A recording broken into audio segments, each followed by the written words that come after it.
Bonjour les élèves, j'espère que vous allez bien. Je suis Saïd El-Harouz, votre professeur de SVT.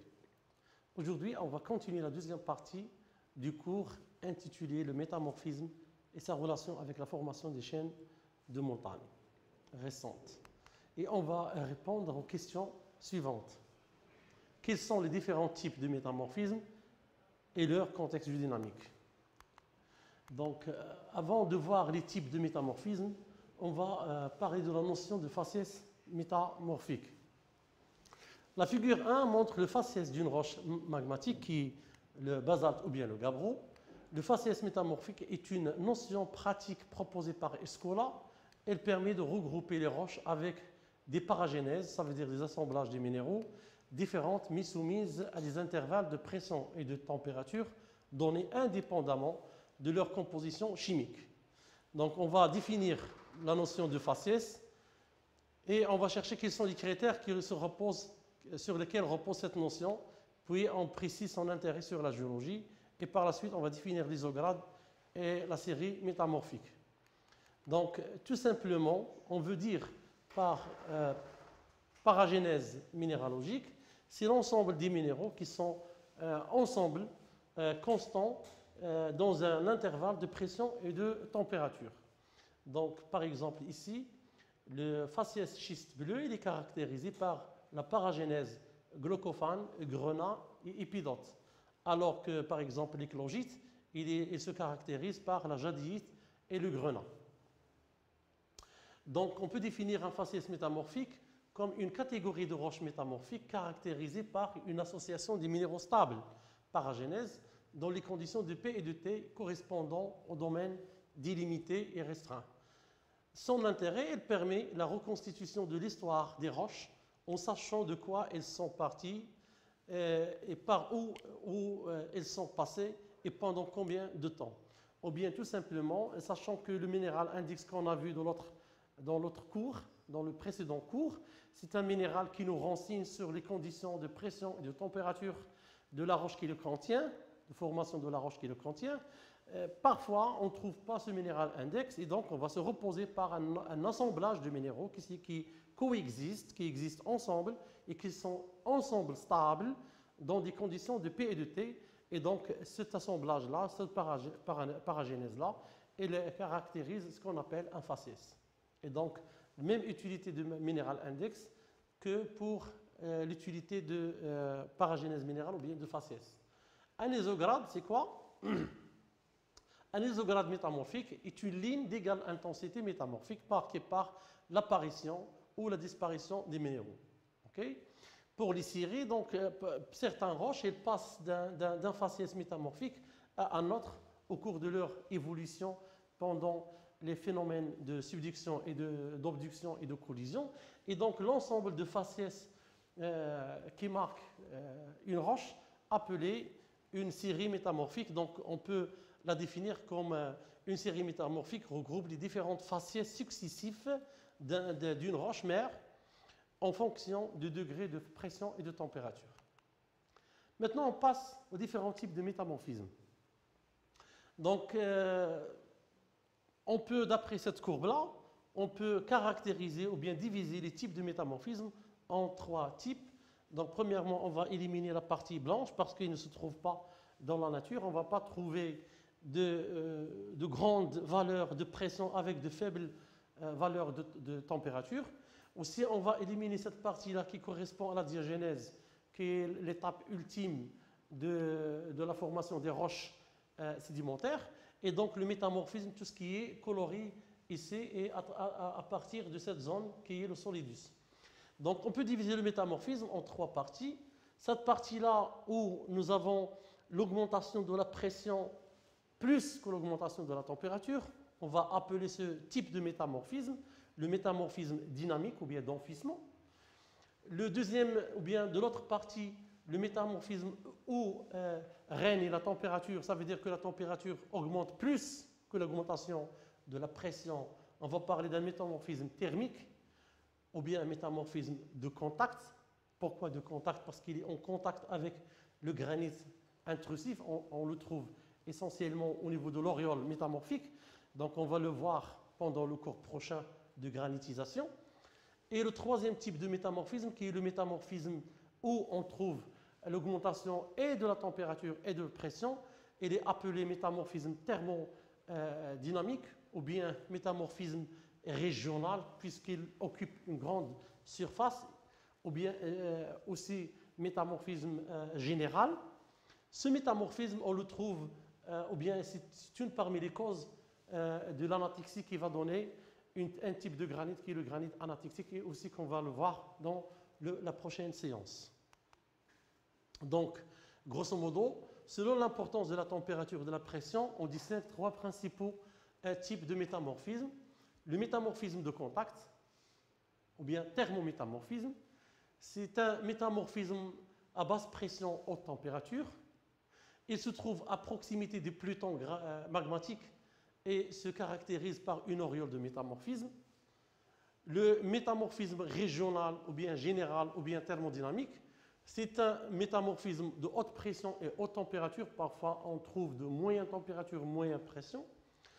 Ils se rencontrent dans un contexte tectonique de collision, mais ils ne caractérisent pas seulement les chaînes de montagnes de collision, il faut faire attention. Le métamorphisme de subduction, bien appelé aussi métamorphisme d'enfouissement, métamorphisme dynamique, c'est un métamorphisme de haute pression, basse température, qui, cette fois-ci, caractérise la zone de subduction. Pourquoi il est appelé métamorphisme de subduction.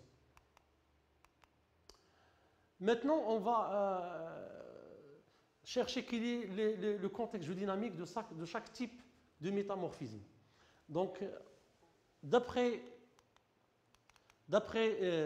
ce schéma-là, ou bien qui montre la subduction, le phénomène de subduction, et la figure 1 qui montre les différents domaines de stabilité des minéraux ou bien des paragénèses minérales, on peut suivre le devenir d'une roche qui constitue la croûte océanique ou bien la lithosphère océanique, qui est le gabbro, qui se localise dans le schéma en 1. Donc le gabbro, il passe pendant l'expansion océanique vers les zones de subduction, et donc il va diminuer de température sans changer de pression. Là, il peut y avoir un métamorphisme appelé métamorphisme hydrothermal, qui ne se trouve pas dans le programme de secondaire. Donc, pendant l'enfouissement de la croûte océanique subductée, ce gabbro-là, il va subir une augmentation de la température et de la pression, mais surtout, c'est la pression qui règne à ce niveau-là. Et donc, le gabbro, il passe par le faciès schiste vert, et puis par le faciès schiste bleu, et puis par l'éclogite. Donc, on peut dire qu'il passe par, ou bien il subit un métamorphisme dynamique de pression. Et donc, on peut lier la subduction ou bien on peut lier le type de métamorphisme dynamique au phénomène de subduction. Donc, les gabbros, en s'éloignant de la dorsale médio-océanique, subissent deux transformations. C'est l'hydratation, oui, et baisse de température, et passe au faciès du schiste vert, qui se caractérise par l'apparition de chlorite et lactinote au niveau de paragénèse minérale. Par la suite, le schiste vert entre en subduction et subit une déshydratation et passe au faciès du schiste bleu, qui se caractérise par l'apparition de glaucophane, c'est un amphibole bleu. Ce schiste bleu continue sa subduction et se déshydrate une autre fois pour donner l'éclogite, et se caractérise par l'apparition d'autres minéraux anhydres comme le grenat et la jadéite. Ici, je signale que cette eau dégagée par déshydratation des roches subductées qui forment la plaque océanique, cette eau-là, c'est l'un des paramètres qui va permettre la fusion partielle des péridotites qui se trouvent au-dessous de la croûte continentale.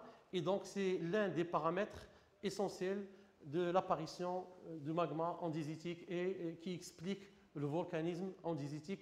Ce processus, on a déjà cité dans le premier cours. Donc, le métamorphisme qui accompagne la formation des chaînes de subduction, c'est le type dynamique ou bien métamorphisme de subduction. Donc, on peut aussi lier le métamorphisme thermodynamique au phénomène de collision. Et nous avons dans ce schéma-là l'évolution d'une chaîne de montagnes de collision et là les domaines de stabilité des paragénèses minérales. Donc le schéma 1 montre la collision entre deux croûtes, continent 1 et continent 2, donc deux blocs continentaux. Et entre les deux, il se bloque une partie de phyolite qui témoigne de l'existence ou bien la disparition d'un ancien océan. Nous, on va suivre cette roche-là qui se trouve maintenant à la surface. Et donc, c'est là, elle se trouve à des faibles valeurs de température et de pression.